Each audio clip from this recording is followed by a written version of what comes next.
Alors, rebonjour les amis des couteaux, ici c'est Jean qui vous parle du Québec. Alors aujourd'hui, on débute une nouvelle série, si vous voulez, où je vais vous parler d'entretien et de désassemblage de couteaux. Je vais également continuer à faire de la révision au fur et à mesure de mes achats, car comme vous le savez, les couteaux que je vous ai présentés m'appartiennent tous. Alors, c'est ma collection personnelle. Je peux pas toutes les acheter. Alors, évidemment, là, je dois réduire la cadence au niveau des achats. J'achète maintenant des couteaux vraiment qui ont un intérêt particulier pour moi. Donc, à l'occasion, quand j'en achèterai d'autres, je ferai la révision, évidemment. Mais pour poursuivre avec la chaîne, j'ai pensé introduire une série de désassemblages et d'entretien pour vous montrer comment c'est fait l'intérieur de ces couteaux-là, finalement. Donc ici, vous avez mon premier couteau que je vais désassembler dans la prochaine vidéo. C'est le CVV Backlash. J'ai décidé de commencer par celui-là, mais vous avouez bien franchement, parce que c'est simple. C'est un couteau qui est très bien fait et qui est simple. Alors, dans un premier temps, je veux vous présenter ce que vous allez avoir de besoin si vous voulez faire l'entretien et le désassemblage de couteaux.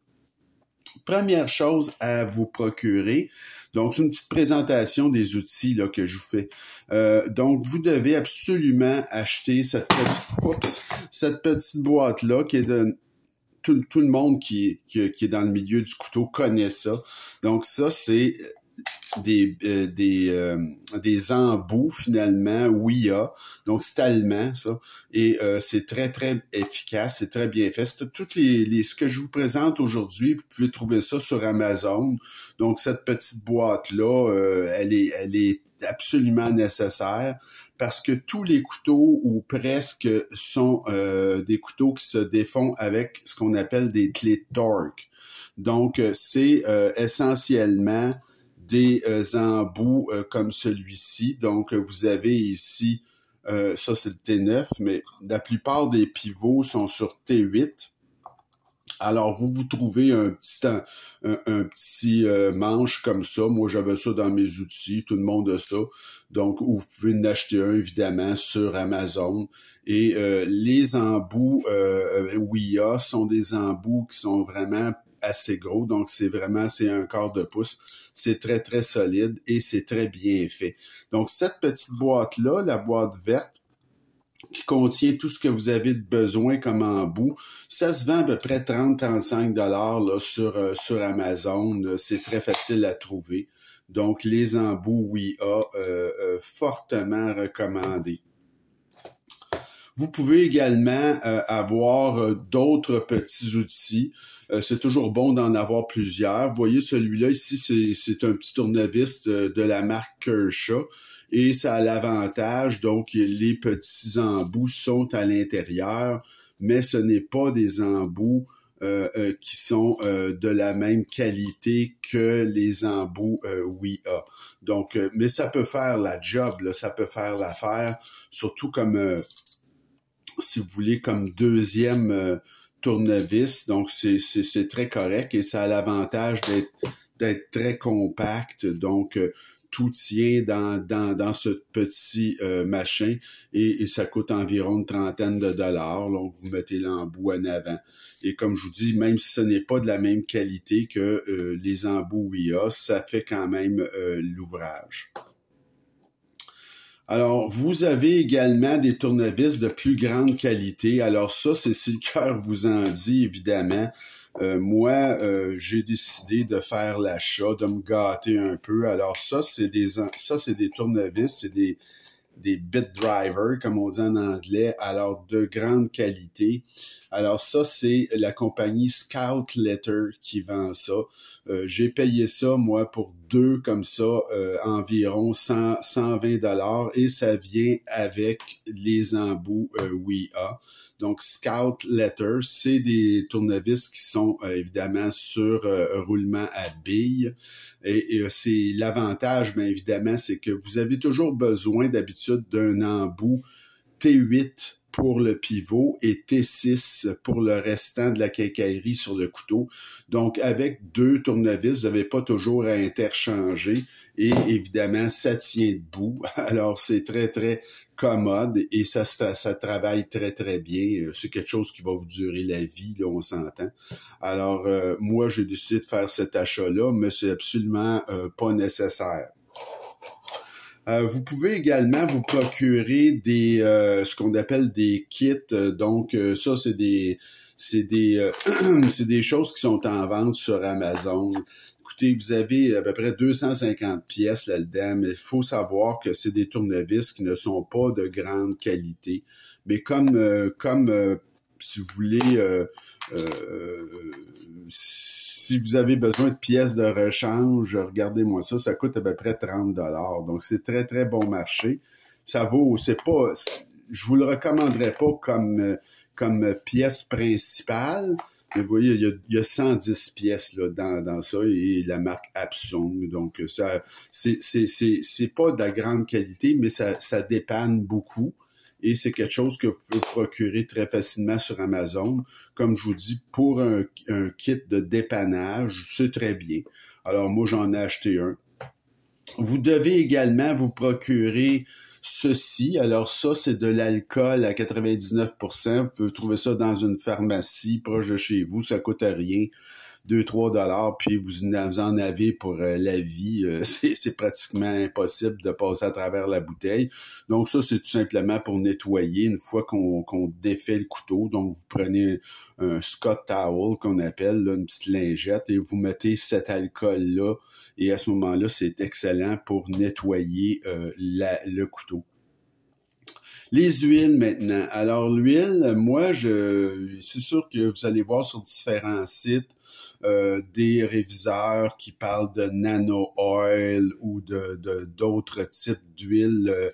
Je crois que c'est KPL qui fait également des huiles très très chères. Moi, je vous dirais, achetez pas ça. C'est trop cher, c'est beaucoup trop cher.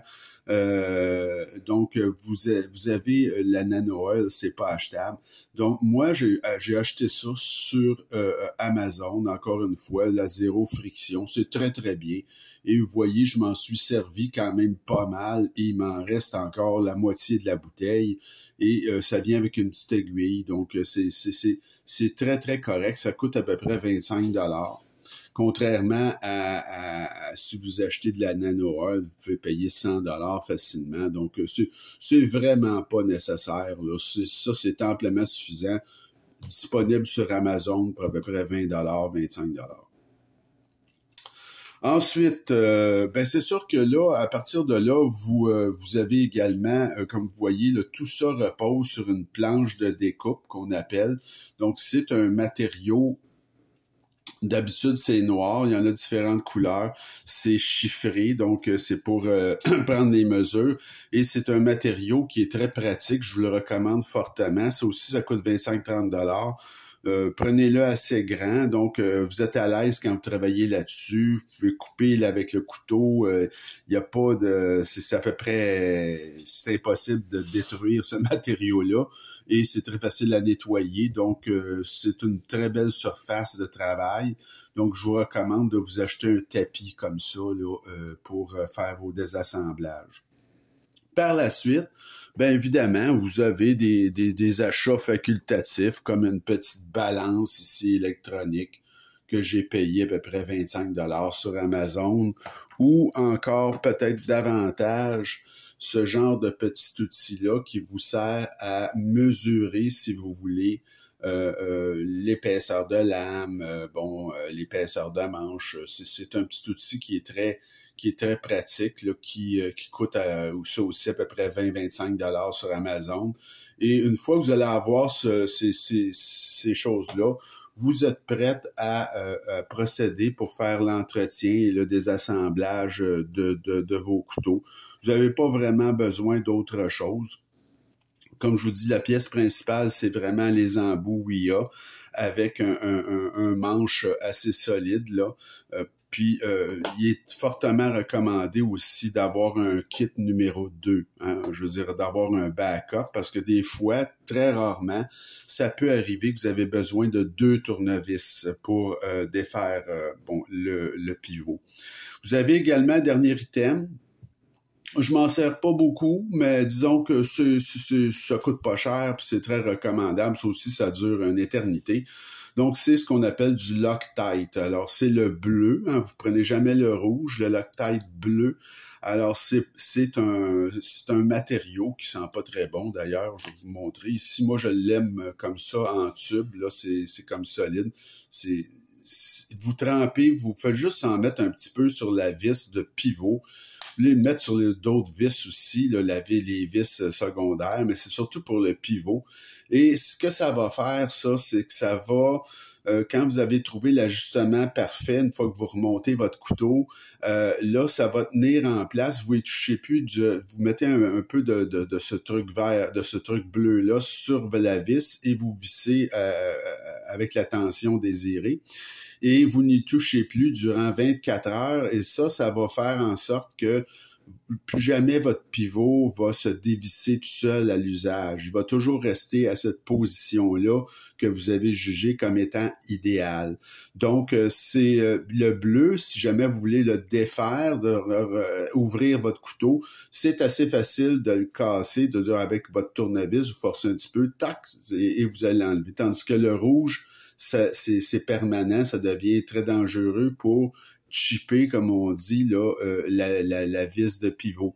Mais pas le bleu, ça ne fait que l'empêcher de se désajuster, si vous voulez. Donc, c'est un achat que je vous recommande. Là, ça dure une éternité, ce truc-là, et bon, ça coûte pas très cher. Là, on parle de quelques dollars, c'est une dizaine de dollars.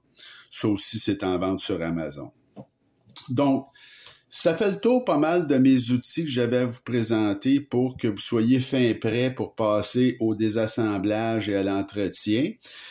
Notre prochain vidéo, comme je vous dis, je vais vous faire l'entretien du CVV Backlash. Qui est un couteau, dans la catégorie budget, mais quand même au niveau, quand même un couteau que j'ai payé 72 $, je me rappelle bien. Donc, c'est un couteau qui est CVV, c'est toujours très bien fait. Et c'est un couteau qui est très, très simple, alors qui est assez gros aussi pour que vous puissiez bien voir. Donc, c'est pour ça que j'ai décidé de le faire en premier, ce couteau-là. Il n'y a absolument pas besoin d'être désassemblé. Comme vous pouvez voir, il est parfaitement centré. L'action, elle est également très bonne. Donc, c'est pas qu'il est sale ou quoi que ce soit. Je le fais juste pour vous montrer comment c'est bâti à l'intérieur. Alors, ce sera notre prochaine vidéo, désassemblage et entretien du CVV Backlash. Sur ce, il me reste à vous souhaiter une bonne fin de journée et n'hésitez pas à vous abonner à ma chaîne et on se retrouve très bientôt. Bye bye.